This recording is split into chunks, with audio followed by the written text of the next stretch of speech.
Team में मैं गाड़ी लेकर निकला हुआ था, मेरे साथ ड्राइवर और 2 बम डिस्पोजल टीम और एक डॉग था, स्नाइपर्स डॉग, जो सुना में रोड सर्चिंग में रहते हैं। लौटते वक्त जिप्सी को आईडी लगा कर उड़ा दिया गया। छोटा पुलिया था, पुलिया के नीचे लगाया गया था, उस पुलिया को उड़ा दिया गया। उड़ाने के बाद में मुझे पता नहीं, उसके बाद याद नहीं रहा कि क्या हुआ, क्योंकि मैं खुद उस समय अचेत अवस्था में हो गया था।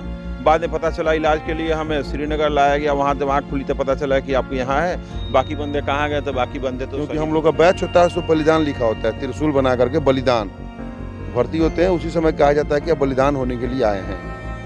अगर घर बच के चले गए सही सलामत तो अपने आप को गर्व महसूस कीजिएगा।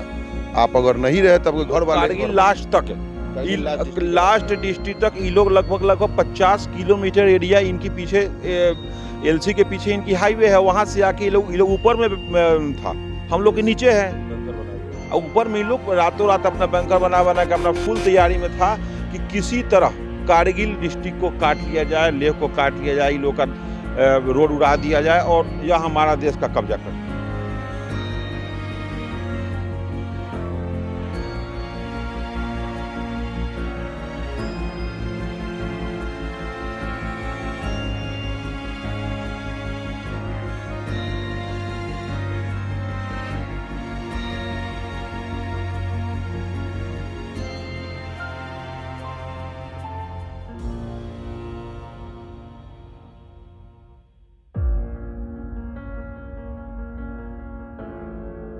वो चूंकि हाईवे ब्रेक करना चाह रहे थे, तोड़ना चाह रहे थे कि उधर हमारा एरिया कट जाए। उस समय हम लोग को नए यूनिट में आए थे, तो उस समय हम लोग जितने भी अंडर 5 इयर्स, जिसको वायु बोलते हैं, यंग सोल्जर्स बोलते हैं, वाईएस बोलते हैं, इन लोग को उठा के हम लोग को डिप्लॉय किया गया हेड क्वार्टर विक्टर फोर्स, जो श्रीनगर से पहले अवंतीपुरा में पोस्टेड है।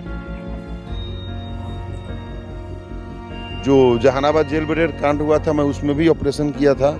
उसके बाद में छत्तीसगढ़ में सलवा जुलूम ऑपरेशन हुआ था 2007 में, उसमें भी किया था।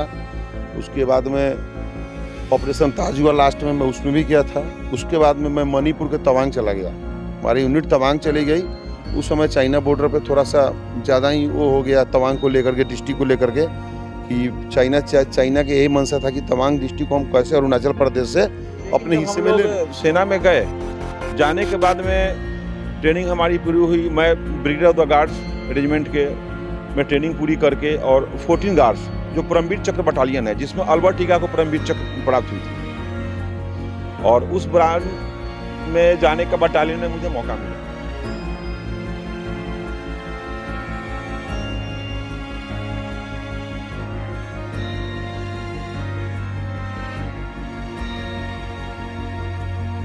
हेड क्वार्टर विक्टर फोर्स में जब हम लोग पहुंचे वहां शाम को, तो आदेश मिला कि आप लोग को यहां से दराज सेक्टर 1 में जाना है। दराज सेक्टर में ऑपरेशन, अभी कारगिल विजय ऑपरेशन शुरू किया गया है।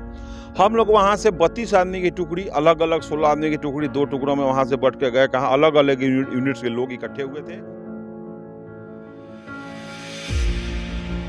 वहां आने के बाद में बाकी लोगों ने दम तोड़ दिया। मेरे घर में मेरे अलावा इन्होंने किसी को नहीं बताया कि मैं बता दिया कि अगर जरूरत पड़े तब छुट्टी लेकर के मेरे यूनिट तक आ जाना। हाँ, हमको लेके चलने के लिए यहाँ से और एडवांस जेएंड के, मैंने दिल्ली आना हो, आरआर हॉस्पिटल में वहाँ ठीक ना हो तो आरआर हॉस्पिटल आना पड़ेगा। उसके लिए बताया कि तुम अपने यूनिट में बता करके आ जाना मेरे पास तक, लेकिन घर में किसी को नहीं बताया। घर में नहीं बताया किसी को कि मेरे साथ क्या कैजुअल्टी, क्योंकि देखिए बताने के बाद यहाँ भी लोग परेशान हो जाएंगे। 96 में हम लोग सेना को ज्वाइन किया। सेना के ज्वाइन करने के बाद में हम अपने para trooper training centre school Bangalore है, वहाँ चले गए। और ये मेरे भाई साहब हैं, ये अपना ट्रेनिंग सेंटर नागपुर चले गए दी गार्ड्स के लिए। उसके बाद में हम लोगों ने 2 साल की कमांडो की ट्रेनिंग करी, और पैरा ट्रूपर की ट्रेनिंग होता है उस पर भी किया। उसके ट्रेनिंग करने के बाद में फिर हम पहली पोस्टिंग सियाचिन ग्लेशियर गए। ग्लेशियर के बाद में ग्लेशियर से डाउन हो रहे थे तो कारगिल ऑपरेशन शुरू हो गया। कारगिल ऑपरेशन को शुरू हो गया, हमारे यूनिट को पता चला कि यहाँ कारगिल ऑपरेशन शुरू हो गई है, तो हम लोगों को द्रास सेक्टर के मॉस्को वैली में आदेश मिला हमारे टीम को कि वहाँ पर ड्रॉप करके और ऑपरेशन को लॉन्च करना है। फिर हम अलग अलग टीम में ड्रॉप को वो किए, वहाँ पर ट्रूप वाइज ऑपरेशन को लॉन्च किया। उसके बाद में हमारे तकरीबन 23 दोस्त भी हमारे उसमें शहीद हो गए। और उसके बाद में जो बचे हुए थे हम लोगों ने ऑपरेशन को अंजाम दिया। और पाकिस्तान के सैनिकों को खदेड़ करके कुछ को मारा, कुछ को उस पार वापस कर दिया। और उसके बाद फिर हम लोग वहाँ से आगरा आ गए। आगरा आने के बाद में दोबारा फिर मौका मिला। वैसे तो J&K हम लोग के लिए परमानेंट ऑपरेशन के लिए किसी न किसी यूनिट के साथ में हम लोग पैरा कमांडो से, तो हम लोग का टास्क यही था कि स्पेशल फोर्स बनाया जाता है पैरा कमांडो सिर्फ ऑपरेशन करने के लिए। तो हम लोग को फिर दोबारा टास्क मिला कि कितना बार मिला, फिर उसके बाद में ऑपरेशन रक्षक, ऑपरेशन पराक्रम, J&K में बहुत सारा ऑपरेशन करने का मौका मिला। और हम लोग मतलब अपने दिल से ऑपरेशन किए और ऑपरेशन को अंजाम दिए। उसके बाद में हमारे यूनिट को भारत सरकार ने खुश होकर के, रक्षा मंत्रालय ने खुश होकर के 1 साल के लिए विदेश सेवा के लिए कॉन्गो भी भेजा, यूनाइटेड नेशंस के लिए।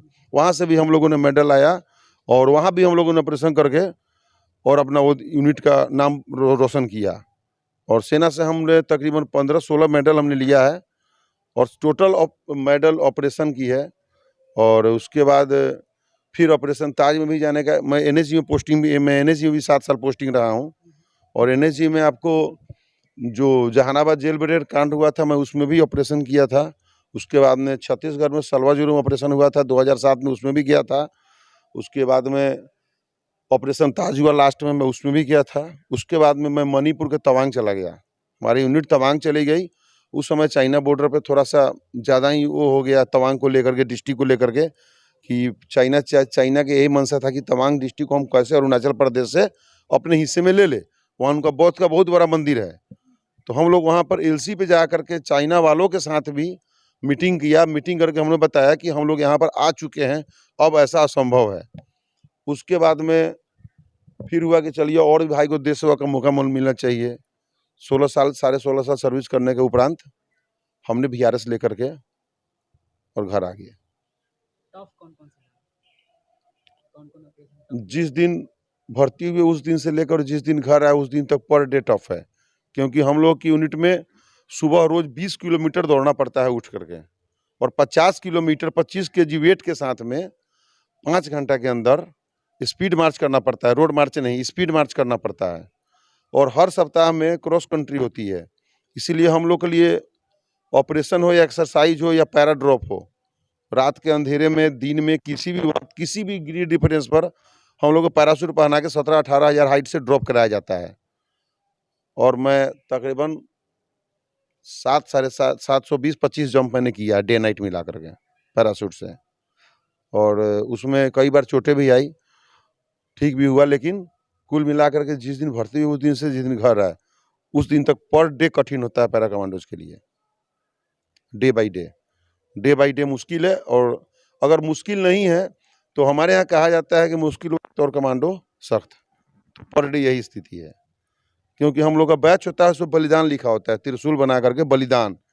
भर्ती होते हैं उसी समय कहा जाता है कि आप बलिदान होने के लिए आए हैं। अगर घर बच के चले गए सही सलामत तो अपने आप को गर्व महसूस कीजिएगा। आप अगर नहीं रहे तब घर वाले गर्व महसूस करेंगे। सबसे पहले मैं मुजफ्फरपुर नाव मिथुन जी और आपका बहुत बहुत धन्यवाद देना चाहता हूं कि आप समय निकाल के हम लोग को इस लायक समझा कि हमसे बिला तक पानी लगा हुआ और इस तरह से मिलने का आपने हिम्मत दिखाई।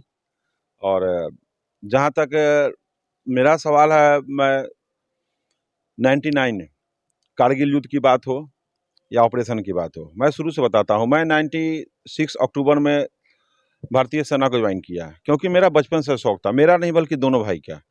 और दोनों भाई का शौक था, और मेरे मम्मी के जो दादाजी थे उनका विशेष शौक था, क्योंकि बचपन में हम लोग के साथ खिलाए घुमाए। और 2 भाई थे तो बहुत हम लोग को मानते भी थे, और मामा के यहाँ रहना होता, शुरू में रहना होता था, तो वही हम लोग का देख रेख करते थे कि स्वतंत्रता सेनानी खुद थे कि यह दोनों मेरा जाएगा सेना में, जाएगा सेना के लिए काम करेगा। उसके बाद हम लोग पढ़ाई शुरू की मुजफ्फरपुर में। पढ़ाई शुरू करने के दौरान उस समय सिनेमा प्रियदर्शी में सिनेमा लगा हुआ था सलामी देखने के बाद हम लोग के अंदर से उस दिन से पता नहीं और क्या जुनून समा गया कि हम लोग सेना में ही जाएंगे। मेरे पहले भी मेरे घर में 2 लोग हैं CSF में, मेरे 2 चाचा थे जो कि ऑन DSP रिटायर्ड हुए हैं। तो अब हमें पहले शुरू से मालूम नहीं था कि सेना में CRP और अलग अलग होता है। हम सब फोर्स ही जानते थे। तो अब ट्रेनिंग के हिसाब से सारे फोर्सेस का ट्रेनिंग अलग अलग होता है, तो सारे फोर्स ही होते हैं। तो हम लोग उनको देखते थे तो और ज़्यादा उत्साहित होते थे कि बहुत दिन बाद घर आते थे, बहुत सामान लाते थे। तो हम लोग को खुशी। लेकिन जब हम लोग सेना में गए, जाने के बाद में ट्रेनिंग हमारी पूरी हुई। मैं brigadier of the guards regiment के मैं ट्रेनिंग पूरी करके, और 14 गार्ड्स जो परमवीर चक्र बटालियन है, जिसमें अल्बर्ट टीका को परमवीर चक्र प्राप्त हुई थी, और उस ब्रांच में जाने का बटालियन में मुझे मौका मिला। मुझे उस बटालियन में जाने के बाद में हमारी पोस्टिंग, फर्स्ट पोस्टिंग पंजाब के पटियाला डिस्ट्रिक्ट में हुई। उस समय मेरी यूनिट एडवांस में काम कर रही थी, एक्सरसाइज कर रही थी श्री गंगानगर में। एक्सरसाइज के दौरान ही जुलाई के फर्स्ट वीक में कारगिल वार शुरू हुआ। तो कारगिल वार शुरू में लग नहीं रहा था कि वार होगा, क्योंकि बहुत हम लोग के पास इंटरसेप्ट ऐसा नहीं था कि डिप्लोमेशन की क्या स्थिति है। तो शुरू में लगा कि कैसे हो रहा है, लेकिन लगा कि हो जाएगा। लेकिन हमारे एक दो ऐसे कैजुअलिटी उन्होंने कर दिए जिसको ऐसा लगा कि नहीं, ये लोग जो हैं काफी दूर में फैले हुए हैं। दूर में मीन्स मतलब बी प्लानिंग, दूर से मतलब ये समझ लीजिए कि आप सोनमार्ग के ऊपर में कैप्टन मोड़ है, वहां से लेकर और ये लोग कारगिल लास्ट तक, लास्ट डिस्ट्रिक्ट तक ये लोग लगभग 50 किलोमीटर एरिया इनके पीछे, एलसी के पीछे इनकी हाईवे है, वहां से आके ये लोग ऊपर में था, हम लोग के नीचे है बंकर बनाए हुए हैं। और ऊपर में ये लोग रातों रात अपना बंकर बना के अपना फुल तैयारी में था कि किसी तरह कारगिल डिस्ट्रिक्ट को काट लिया जाए, लेह को काट लिया जाए, ये लोग का रोड उड़ा दिया जाए और यह हमारा देश का कब्जा कर ले। और वाजपेयी जी के उस समय हमारे प्रधानमंत्री वाजपेयी जी कि उससे आके वहाँ से नवाज शरीफ आकर के यहाँ ताजमहल में बैठे, ताज होटल में मीटिंग किए, तो हम लोग को ऐसा लगा कि सब कुछ ठीक हो चुका है। फिर उन्होंने छूट में मतलब गुड फेथ में ले करके तब पीठ में छुरा भोंकने के लिए इस घटना को, इतना उनमें ताकत नहीं है पाकिस्तान में कि हमसे लड़ ले या हमारी सेना से लड़ ले, क्योंकि वो तो खुद दूसरे पर निर्भर रहे हैं। वो चूंकि हाईवे ब्रेक करना चाह रहे थे, तोड़ना चाह रहे थे कि उधर हमारा एरिया कट जाए।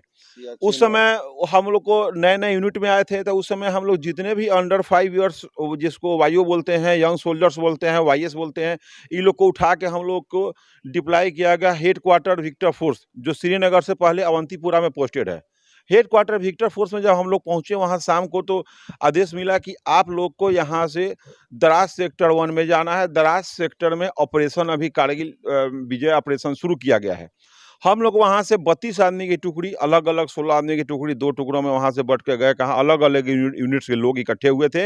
हम लोग वहां गए रिहेल्प, मतलब आरोपी करने के लिए या कन्वाई प्रोटेक्शन के लिए, या बाय द वे हमारी जो गाड़ी अम्नेशन की या राशन की जाती है उसको प्रोटेक्ट करके लेके वहां पहुंचाने के लिए, क्योंकि वहां जो यूनिट ऑलरेडी लड़ाई कर रही थी उनको चीज चाहिए, उनके पास प्रोटेक्शन का समय नहीं कि वो अपना राशन खुद या अम्नेशन करे।